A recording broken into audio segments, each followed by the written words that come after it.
সাম্প্রতিককালে লেখা আমার স্মৃতিকথা স্মৃতির পাতা খুলে ষোড়শ পর্ব পাঠ করে শোনাচ্ছি। ডাক্তার জ্যাঠামণির বাড়িতে ওনার বৃদ্ধা মাও ছিলেন। ওনার মাথার গন্ডগোল ছিল। আমার জ্যাঠামণির বন্ধু দেব জেঠুকে উনি দেখতে পারতেন না। ঠাকুমা বলতেন তালু চুলা বুড়া। যে দেবু জেঠুর টাক ছিল। পাশে ছিল রানু পিসির বাড়ি। রানু পিসেমশাই সুশীল বাবু কাকু, তার এক ছেলে অজয় দা। রানু পিসির মেয়ের নাম মিঠুদি, আমরা বলতাম বাঁশবাগানের মিঠু। অজয়দার পরবর্তীকালে বিয়ে হয়েছিল আরতি বৌদির সাথে। আরতি বৌদি দেখতে খুব সুন্দরী ছিলেন। তাদের একমাত্র মেয়ে সোফিয়া। সোফিয়া বর্তমানে বিয়ে হয়েছে দিল্লিতে।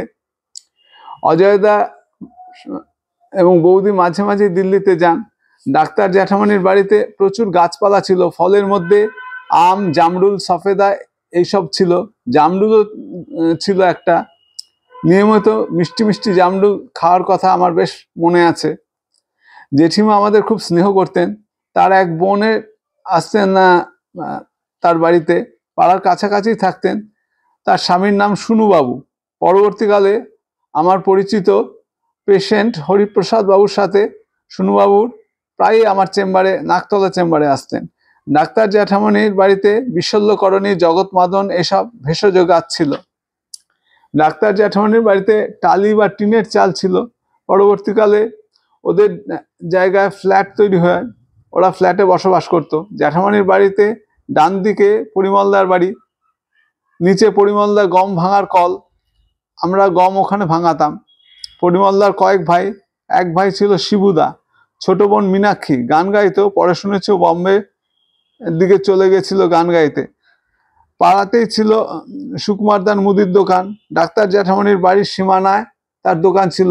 আমরা দোকান থেকে জিনিসপত্র আনতাম। ওই দোকান থেকে একদম ছেলেবেলায় ঘুড়ি আর লজেন্স কেনা আমার বিশেষ নেশা ছিল।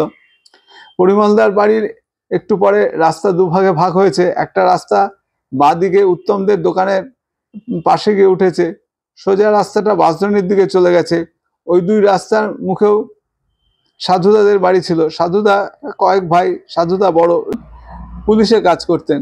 ফার্স্ট ডিভিশন ফুটবল খেলতেন, ভালো চেহারা, প্রতিদিন শরীর চর্চা করতেন। মেজো ভাই সপুদা সাংস্কৃতিক বিষয়ের সাথে যুক্ত ছিলেন। সেজো ভাই সম্ভবত বিষ্ণু।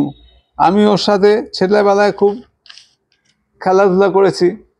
ছোটজন রাম, ওকে একসময় আমি কেমিস্ট্রি পড়িয়েছি। সাধুদার দুই বোন দেবিদি আর সেবিদি।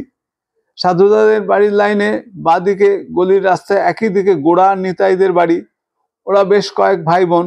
ভাইদের মধ্যে গোড়া নিতাই এই দুইজন যমজ, ভদ্র মার্জিত। গোড়া ফার্স্ট ডিভিশনে ভালো ফুটবল খেলতো, প্রভাত সঙ্গে প্র্যাকটিস করত।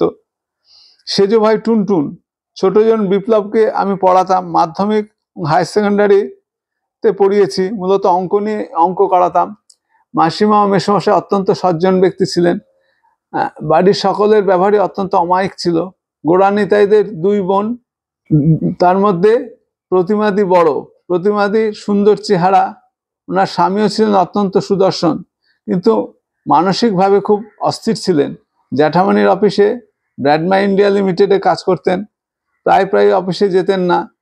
জ্যাঠামণি অনেকবার ওনার চাকরি রক্ষার জন্য তদবির করতে হয়েছে।